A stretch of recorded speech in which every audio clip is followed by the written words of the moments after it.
بسم الله الرحمن الرحيم الحمد لله رب العالمين والصلاة والسلام على سيدنا ومولانا محمد وآله وأصحابه وأزواجه وذريته أجمعين. اللهم ربنا أرنا الحق حقا وارزقنا اتباعه وأرنا الباطل باطلا وارزقنا اجتنابه.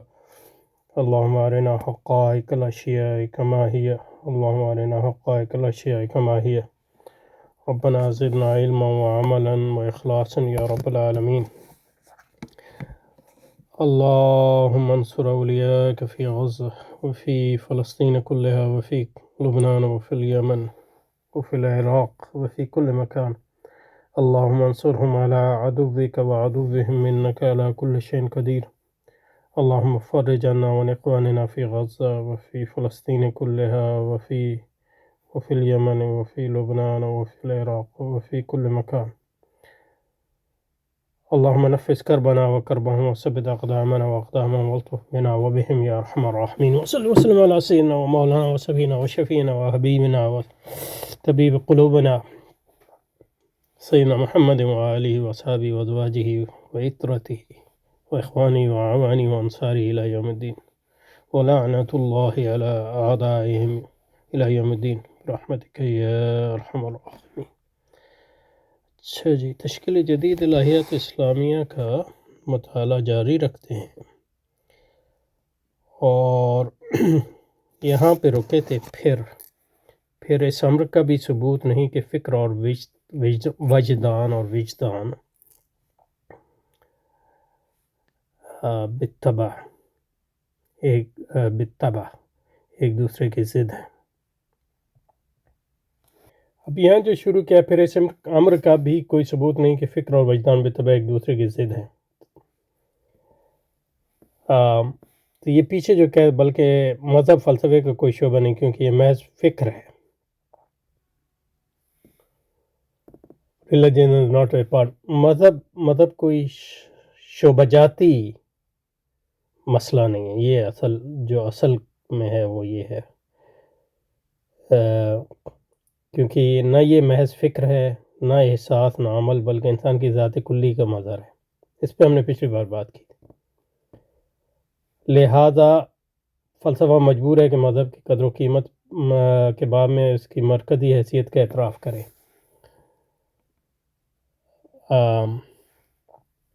کرے یا کرنا چاہیے. اس سے ماننا پڑے گا کہ فکر انسانی، اس سے یعنی فلسفے کو ماننا پڑے گا فکر انسانی کا عمل ترکیب و اتلاف کا مرتکز ہوتا ہے. تو اسی ایک نقطے پر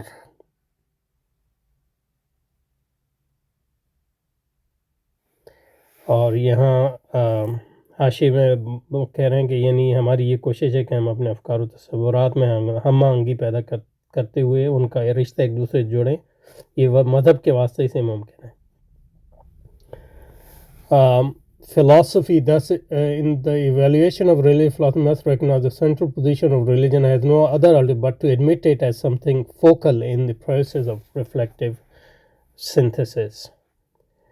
اور یہ جو ریفلیکٹیو سنتھسس ہے، اس کے بارے میں پچھلی بار ہم نے بات کی. یہ ہیگل کے فلسفے سے متاثر ہے. جیسے کہ آپ دیکھیں گے یہ پورا جو باب ہے وہ بڑا ہیگیلین ہے. اب چلتے ہیں پھر اس کا پچھلے سے ہی تعلق ہے. پھر اس امر کا بھی کوئی ثبوت نہیں کہ فکر اور وجدان بالطبع ایک دوسرے کی ضد ہے. اچھا، تو جو دو الفاظ یہاں جو ہے اہم ہے، ایک فکر اور دوسرا وجدان. فکر جو ہے وہ ترجمہ ہے تھاٹ کا،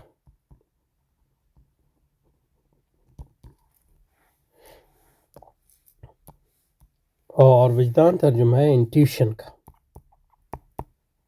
تو ہمارے وجدان جو استعمال ہوتا ہے وہ مختلف معنی میں استعمال ہوتا ہے. یعنی ہمارے علوم اسلامیہ میں، لیکن جو یہاں یہ وجدان سے مراد لے رہے ہیں وہ انٹیوشن ہی مراد لے رہے ہیں. علامہ اقبال کی تفریق کی بنیاد یہاں جو فکر اور وجدان میں ہے وہ بھی ہیگل سے آئی ہے، گو کہ اس کے تصور وجدان پر برگساں کا بھی اثر ہے، جس کی بعد میں بات آئے گی۔ تو ہیگل تھاٹ یا فکر سے مراد جو ہے، تھاٹ یا فکر سے مراد اس کہتے ہیں کنسیپچول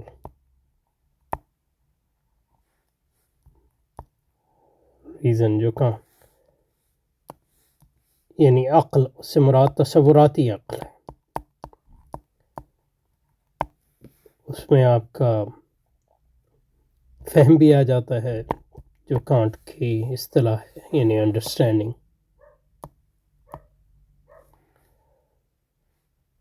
اس میں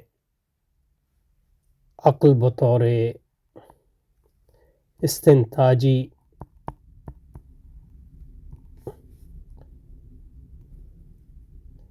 آلے کی بھی آ جاتی ہے، اور اس میں عقل بطور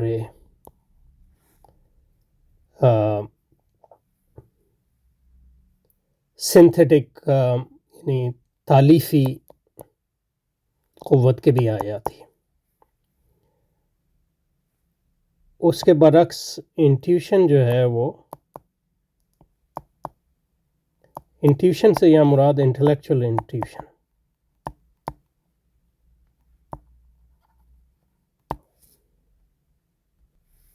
مثلا افلاطون کا یہ خیال تھا کہ عقل کی بھی ایک آنکھ ہے جس سے وہ دیکھتی ہے، جیسے ہماری بدن کی آنکھ ہے۔ اور یہ خیال جو ہے مثلا اگستین کے ہاں بھی ہے، اور دوسرے فلسفیوں کے ہاں چلا آ رہا تھا کانٹ تک، کہ ہماری بدن کی آنکھ ہے وہ دیکھتی ہے مادی عالم کو، لیکن عقل کی آنکھ دیکھتی ہے عقلی عالم کو، عالم غیر مادی عالم کو۔ تو اس تصور کے مطابق عقل نہ صرف یہ کہ اطلاعات کی ترکیب کرتی ہے،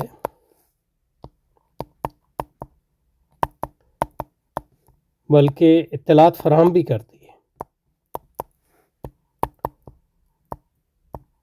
فرق صرف یہ ہے کہ عقل جو اطلاعات فراہم کرتی ہے وہ غیر مادی عالم کے بارے میں۔ کانٹ نے جو ہے اس تصور کو رد کیا۔ کانٹ نے کہا عقل کی کوئی آنکھ نہیں ہے، عقل جو ہے صرف اطلاعات کی ترتیب کرتی ہے، عقل اطلاعات فراہم نہیں کرتی۔